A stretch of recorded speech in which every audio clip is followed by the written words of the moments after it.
Welcome everyone back to weekly weather updates, and in today's video we have the latest from the live radar, run for the latest UKV, have a look at the precipitation and the temperature over the next 5 days. As the next 36 hours or so don't actually look too bad. We're going to continue to see some pretty dry conditions. Temperatures will rise over the weekend, potentially even reaching 25 degrees somewhere across eastern England through Sunday. But this brief blip with higher pressure building in and minimal precipitation isn't going to last too long, as we do see the westerlies returning Sunday into Monday. Now, at the moment, we are expecting it to turn much wetter and potentially windier in the west. However, we have seen a little bit of a change for eastern areas since our last update. It does look like high pressure could hang on a little bit further, or at least have a little bit more influence into Monday and Tuesday, which could mean that perhaps it could remain fairly dry in the east, or at the very least, we could see the precipitation fizzling out more. So perhaps not quite as heavy, still some thicker cloud, but hopefully those eastern areas might not actually be too bad to start the working week.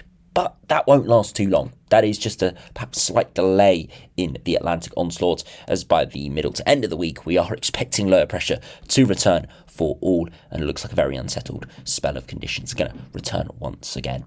As we look at the longer range, we continue to see that signal from the majority of runs, but we've got one very anomalous run today from the GFS, which does have a very strong jet stream, but because of the amplification in the jet stream, it builds a very, very strong southerly or southwesterly wind for a very short period of time around the day 12, day 13 time frame, and actually extends some exceptionally hot air our way. 20-degree isotherm arriving, which is almost unheard of for September. Now, it is a complete outlier, as we'll see it from the end of the ensembles, but it just shows you what happens when we've got a powerful jet stream. If the orientation is correct, not only could it be very stormy, but we could see very hot air masses, and equally we could see very cold air masses if it amplified up towards Greenland or Iceland, for example. So probably not going to happen, but we'll look at it anyway, just to indicate what could occur if this strong jet stream does continue and we see further amplification. So do remember, if you enjoy my videos, make sure you like and subscribe. Now, if you start on the live radar, you can see it is pretty bone dry conditions this evening. Recording this around 10 PM on Friday night, so a little bit later than usual, but you can see not too much is going on at all. And that's going to continue through much of Saturday, and for some, still into Sunday. Temperatures not particularly warm today, temperatures around the high teens or low 20s, but with the sunshine it has felt a bit warmer than that. Temperatures dropping away quite rapidly though with the clearer skies. Now, if you look at the latest UKV, you can see not too much in the way of precipitation through the rest of this evening. Into Saturday, there's a few odd showers in the west, but not expecting much. And into Saturday afternoon, still looking pretty dry, just a bit wetter across western parts of the Republic of Ireland. Now, into Sunday, we do see a return of precipitation, but you can see further eastwards, it does struggle to push in. And by Sunday evening, we do see some heavier showers, but most of them fade away and don't really produce much. So actually, for many eastern areas, it'll actually look pretty dry indeed. Now, into Monday, we do see low pressure returning, but again, majority of the heavy rain is towards Northern Ireland and up towards Western Scotland, and you can see for most other areas it's isolated showers in the far east. Again, not looking too bad at all. Into Tuesday, still showers, and those showers could become a little bit more widespread at times, and there is another spell of more hefty persistent rain in the west and southwest. But that doesn't really push fully eastwards until Wednesday, and this is where we start to see very unsettled conditions returning for all. You can see a lot more cloud, a lot more hefty showers, and longer spells of light to moderate rain. So yes, we could see a slight delay to a return of the precipitation and the unsettled conditions in the far east, but it is coming. It's a very slight delay of a day or two. Now, to look at the max temperatures this afternoon, touching high teens or just about 20 degrees, so not too bad. Into Saturday, could touch 22 or 23 in a few spots. And Sunday, look at that, 25 or even 26 in some eastern areas, not looking too bad at all. Into Monday, starts to cool down a bit more with that westerly flow pushing back in, but still could see a 22 here or there. Tuesday, similar, 19 to 21, and then into Wednesday, starting to drop further as those westerly winds do start to really power in. But again, it's not going to be abysmal. The temperatures, yes, at times they could be a little bit chilly, but we'll wait and see what the exact precipitation and cloud amounts are, as that will have quite a big impact over those surface temperatures. Now, if you look at that exceptionally weird GFS run today, you can see the westerly winds start to return into next week and looking unsettled for all as we head towards day 7, day 8. And this is exactly where we've got to from all runs over the past few days with a very strong jet stream.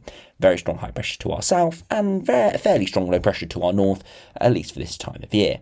But look what happens. The jet stream dives southwards into the mid-Atlantic and then it dives northwards as it heads towards the UK.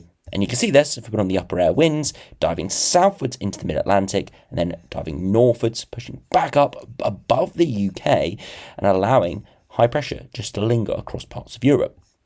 Now, this is just because the jet stream is this position. If it was a few hundred miles further southwards, then it still could be warm, but we would see a lot of low pressure coming back in. And if the amplification was slightly different, then, of course, it would be a completely different scenario. But look at the upper air temperatures. Look at this.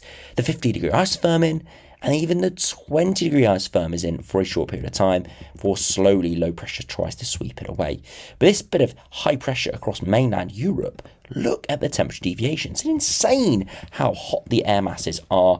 And equally, it's insane how cold the air masses are across the North Atlantic. And it's all because of the amplification of the jet stream diving southwards into the North Atlantic and then heading northwards towards the UK and Northern Europe. So it's not a massive pattern change. It's still very westerly dominated, but because of the amplification of the jet stream, because of that movement and that up and down nature, it's really here around the day 12 timeframe, diving southwards towards the Azores and then heading straight northwards around the UK, and that allows this heat to get pushed all the way from Mediterranean, Spain, Portugal and North Africa straight towards our shores. So a very interesting one for the GFS. As we'll see at the end of the video, it is a complete outlier, but again, it just indicates what could occur or some extremes that could occur. As I said, it could equally be colder if the amplification was with a different orientation. It just shows the extremes that could occur in these sorts of scenarios. Now, if you look at the latest GEM, again, it's very similar over the next few days. The westerly winds pushing back in and out towards day 10. Again, very strong jet stream, but we're not seeing the same amplification. Yes, there is warm air to our south, but look at this. It's a flat jet stream, no diving south towards the Azores. You see these oranges and yellows are well north of the Azores, and we stay with a flat jet stream. The upper air temperatures, there is warm air just to our south, but it stays to our south, and we are in fresher air with some warm sectors. A classic westerly, unsettled, perhaps even stormy pattern setting up there with a strong temperature gradient across the North Atlantic. Now, if you finish by looking at the latest ECMWF, it's pretty much exactly the same as the GM. Very unsettled as we head towards day 6, day 7 into next week, and then out towards day 10, it's exactly the same. Westerly flow, yes, perhaps a little bit more amplification, maybe diving slightly further southwards here, but regardless, it's still a very strong flat jet stream. Not seeing really anything too abnormal there and anything that would indicate anything too warm or too cool there. So we'll have to wait and see, of course, with the exact details, but both the GEM and the ECMWF are looking pretty flat, westerly, unsettled, and very variable with temperature there towards the middle portion of the month. GFS, though, is definitely showing signs of big amplification, potentially some more extreme conditions, but as we'll see here from the ensembles, it is a complete outlier. A little spike in warmth over the next couple of days with a little bit of amplification with that high pressure building in and dry conditions, but it's early to middle of next week. It is cooler and a lot more unsettled there towards the middle portion of the month. You can see, though, right in the extended range, most hovering around average, staying in that unsettled westerly regime. The operational run and the odd other run goes very hot, and this is because we see that amplification in the jet stream. So you can see it is not a favoured scenario. Probably won't see this at all, but it just shows you what could occur. Very unlikely, but could occur if we do see some extreme amplifications in the jet stream. As I said, it could equally be a colder pattern. We could equally be seeing the -5 isotherm moving in, which is very cold for this time of year.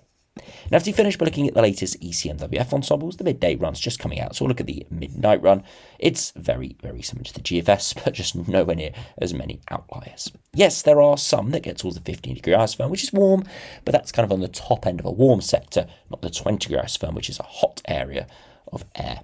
You can see generally spike this in the next few days with dry conditions, then very unsettled into early next week and staying around average or even below average for the foreseeable future. Looking pretty cool there and pretty unsettled, so not looking ideal at all. Yeah, not great.